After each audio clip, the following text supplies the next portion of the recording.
Bonjour, bienvenue dans cette vidéo. Aujourd'hui, nous allons parler du mot caprice pour apprendre à mieux communiquer avec nos enfants. Je suis Anaïs Severt, je suis thérapeute, coach parental et formatrice. Je vous conseille de vous abonner dès maintenant à cette chaîne, comme ça vous pourrez recevoir les prochaines vidéos. Je vous parle de l'éducation de vos enfants. Je vous parle de comment améliorer la relation que vous avez avec vos enfants grâce à la communication. Et donc aujourd'hui, on parle du mot caprice. Je ne sais pas si vous utilisez ce mot ou pas. Moi, personnellement, je ne l'utilise pas et je vais vous expliquer pourquoi. Selon moi, ce mot est un mot qui freine la communication avec nos enfants plutôt qu'il ne la facilite. Alors, si je prends la définition du dictionnaire sur ce mot caprice, voici la définition. Le caprice, c'est un désir, une exigence soudaine et irréfléchie. Le caprice, c'est un désir, une exigence soudaine et irréfléchie.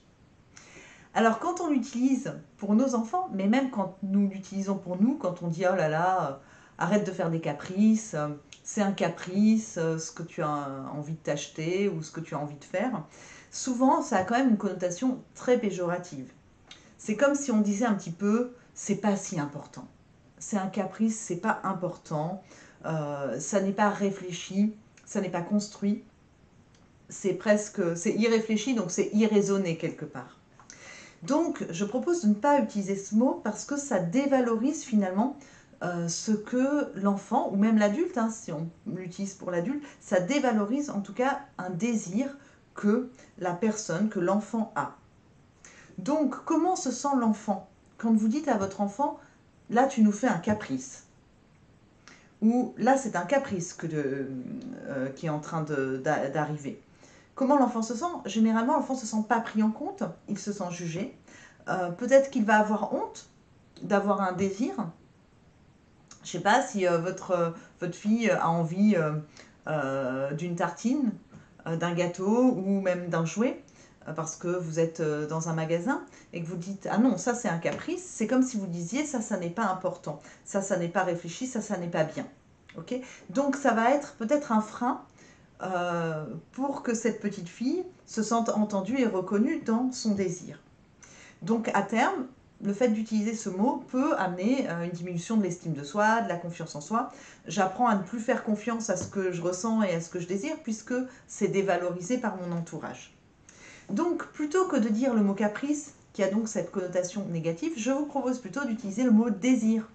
Le mot désir qui est beaucoup plus positif, qui ne porte pas en lui-même une connotation péjorative et qui est simplement quelque chose que j'ai à l'intérieur de moi. Un désir, c'est un élan finalement que j'ai à l'intérieur de moi. Et heureusement que nous avons des désirs. Les désirs, c'est ce qui fait qu'on est en vie. Ça ne veut pas dire pour autant qu'en tant que parents, nous devons combler tous les désirs de nos enfants. Je ne suis pas en train de dire qu'il faut combler tous les désirs. Simplement d'en parler d'une façon positive, d'utiliser le mot désir plutôt que le mot caprice. On peut opposer le mot désir et le mot besoin. Le besoin, c'est ce qui doit être satisfait. Si on a faim, il faut manger. Si on a soif, il faut boire. Si on a froid, il faut se couvrir. Ça, c'est les besoins. Et puis les désirs, c'est ce qu'il y a en plus. J'ai le désir de se jouer. Ça, c'est un désir. Ça peut être un beau désir, mais c'est un désir. Donc, je dis souvent que les parents sont en charge des besoins et pas des désirs de leurs enfants. Ils peuvent en combler certains, mais ils ne sont pas en charge des désirs. Donc on peut constater que l'enfant a un désir sans forcément le combler. Donc voilà ce que je voulais vous dire. Je vous suggère de remplacer le mot caprice par le mot désir. Comme ça, vous serez plus dans l'accueil, dans l'écoute de ce que vit votre enfant et non pas dans la dévalorisation de son désir.